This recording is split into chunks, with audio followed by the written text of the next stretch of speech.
কোরবানির পশুর বর্জ্যের ব্যাপারে ইসলামে কোনো বিধিনিষেধ আছে কিনা? ইসলাম পরিচ্ছন্নতা এবং পবিত্রতাকে উৎসাহিত করেন, ভালোবাসেন। আল্লাহ নিজেই পবিত্র এবং পবিত্রতা তিনি পছন্দ করেন। এছাড়া রাসূল করিম সাল্লাল্লাহু আলাইহি ওয়াসাল্লাম বলছেন, নযিফু আরাহ, তোমরা তোমাদের বাড়ির আঙ্গিনাগুলো পরিষ্কার রাখো। ওয়ালা আফনিহাতাকুম ওয়ালা তাশাব্বাহু বিল ইয়াহুদ ইয়াজমাউল আকবা ইয়াদাই, তারা তাদের হাতের পাশে বাড়ির আঙ্গিনায় অনেক ময়লা আবর্জনা স্তূপ করে রাখে ইহুদিরা, ফলে তাদের মতো তোমরা আচরণ করো না। এছাড়া রাসূল করিম সাল্লাল্লাহু আলাইহি ওয়াসাল্লাম প্রতিবেশীকে এই দুর্গন্ধ দিয়ে কষ্ট দেয়া খুব অপছন্দ করতেন। তিনি বলছেন, লা তাদখুলুল জান্নাতা মান লা ইউমানু জারুহু বাওয়াইকুহ, যার অনিষ্ট থেকে অন্য প্রতিবেশী নিরাপদ নয়, সে ব্যক্তি জান্নাতে যাবে না। ফলে আমাদের প্রত্যেকেরই উচিত এই বর্জ্য ব্যবস্থাপনা, আমাদের এই ময়লা বর্জ্যের জন্য যেন অন্য কেউ কোনো রকমের ক্ষতির সম্মুখীন না হয়, কষ্ট না পায়। আরেকটি প্রশ্ন হচ্ছে, কিছু ধর্মে প্রাণী হত্যা নিরুৎসাহিত করে এবং আমাদের কোরবানিকে তারা এক প্রকার নিষ্ঠুরতা বলে। প্রাণী হত্যা বৌদ্ধ ধর্মে মহাপাপ, হিন্দু ধর্মে গরু ছাড়া অন্য প্রাণীকে হত্যা করে, কিন্তু তারা গরুকে গোমাতা তারা মনে করেন। ফলে ভারতেও বর্তমান সময়ে অনেক মুসলিম কোরবানি করতে বাধাপ্রাপ্ত হচ্ছেন। আসলে ব্যাপারটা হচ্ছে, ইসলাম মহানুভবতার ধর্ম, ইহসানের ধর্ম, মানুষকে দয়া শেখায়।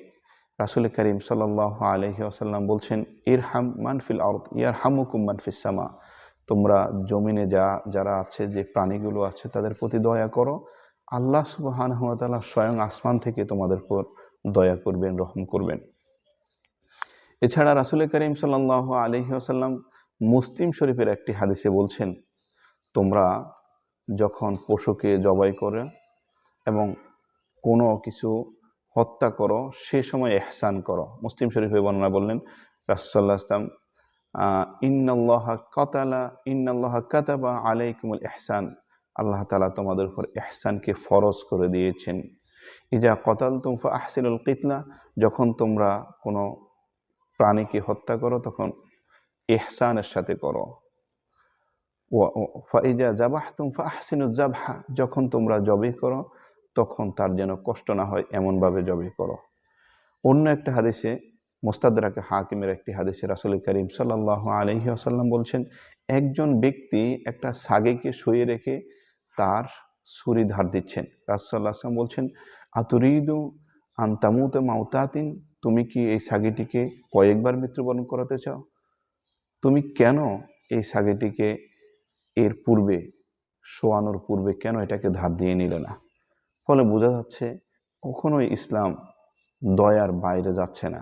পুরা পৃথিবীর সমস্ত প্রাণীকুল কারো না কারোর উপর অন্য প্রাণী নির্ভরশীল। আপনি দেখবেন যে পিপিলিকা যখন চলাফেরা করে, তার আহার হিসাবে সে মাকড়সা তাকে আহার হিসাবে গ্রহণ করে, অথবা তেলাপোকা আহার হিসাবে গ্রহণ করে।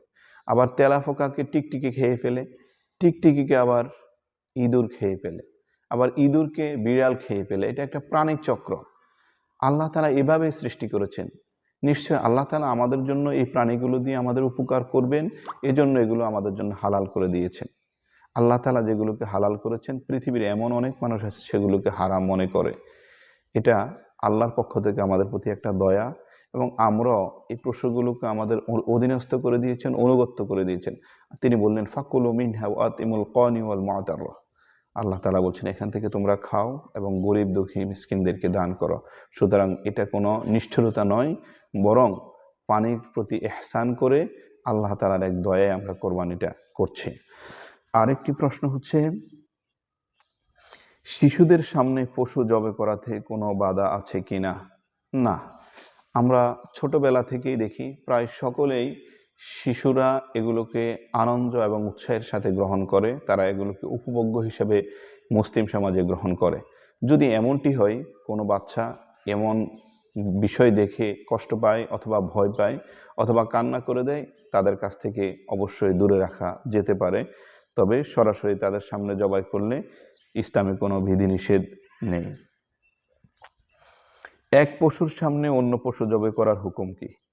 এক পশুর সামনে অন্য পশু জবাই করা মাকরুহ। এখান থেকে একটু যদি পারা যায় তাহলে আড়াল করে জবাই করা, কারণ একটি পশু যখন দেখে অন্য পশুটি জবাই হচ্ছে তখন তার মনে স্বাভাবিকভাবে কিছু কষ্ট আসতে পারে, ব্যথা অনুভব হতে পারে।